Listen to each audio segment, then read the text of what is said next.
Hello everyone and welcome to another review video.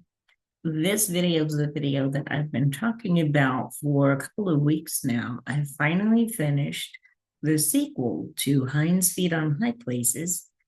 This Christian allegory is Mountains of Spices. So let me put up the cover for you and tell you a little bit about the book first.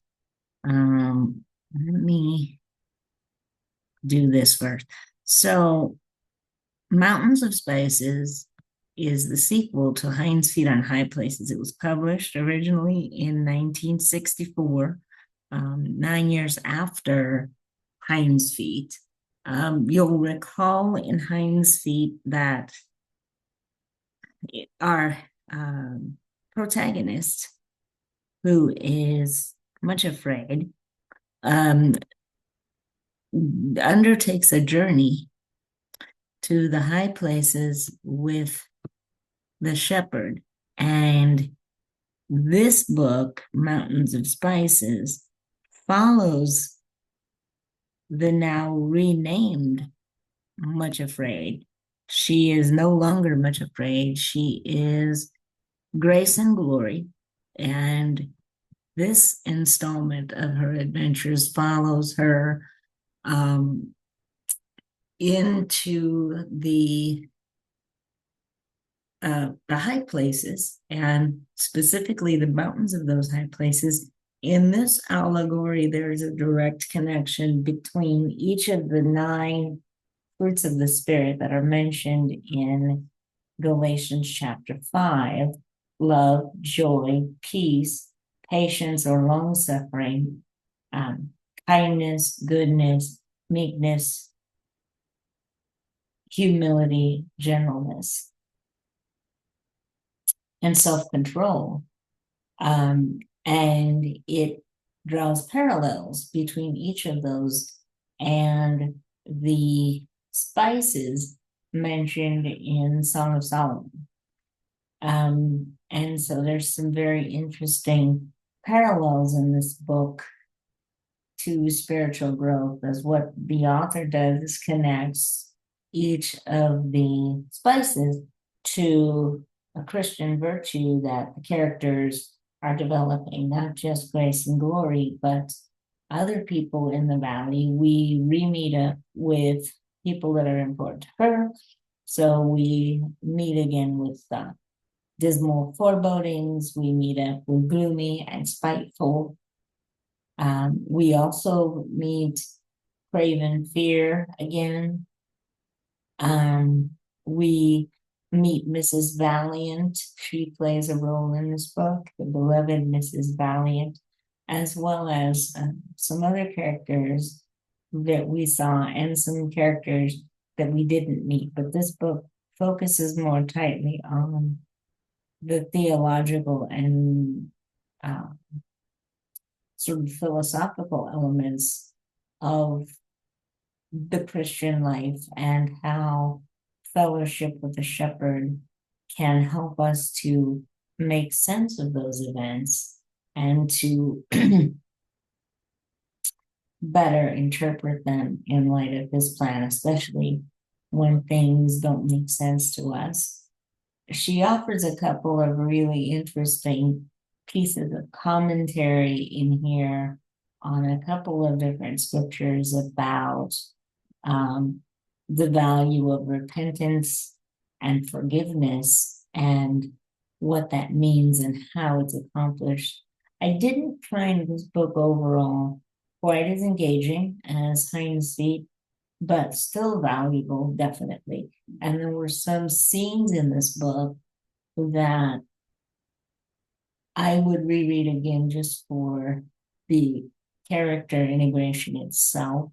There's a couple of scenes with craven fear that come in the latter third of this book that I really appreciated.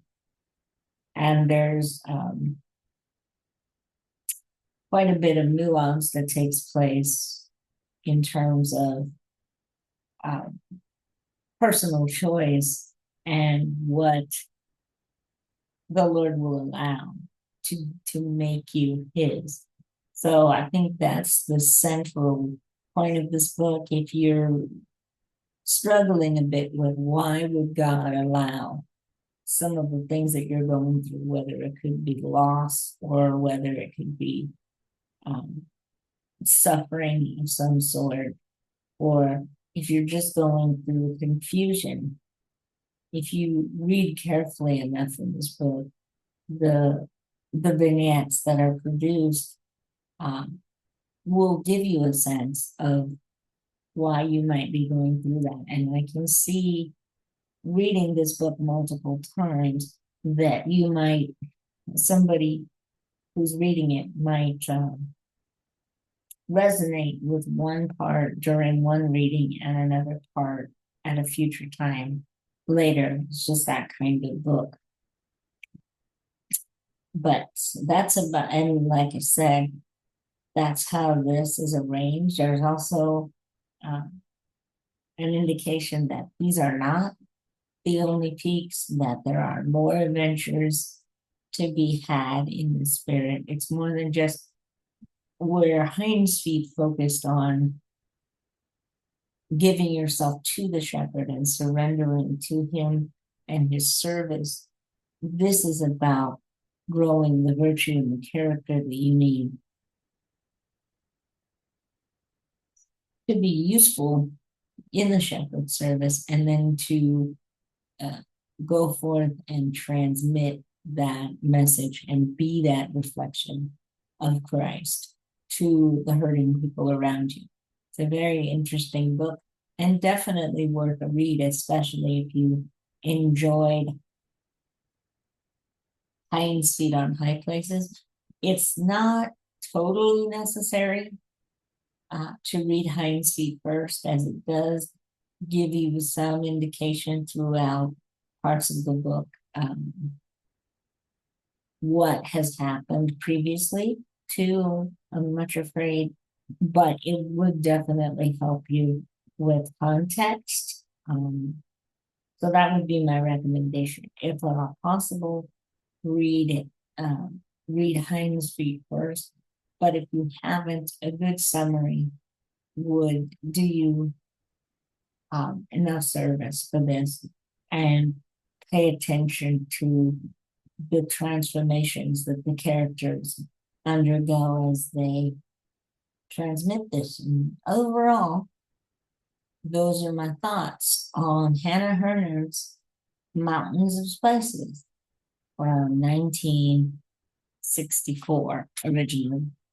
Take care, everyone. Thanks for waiting for this review. I hope if you decide to read this book, or if you've read Hinds Feet, go ahead and drop a comment. Let me know what you thought of it. And I will talk to you in my next video, Lord willing, very soon. Take care. And I'll see you in my next video. Bye for now.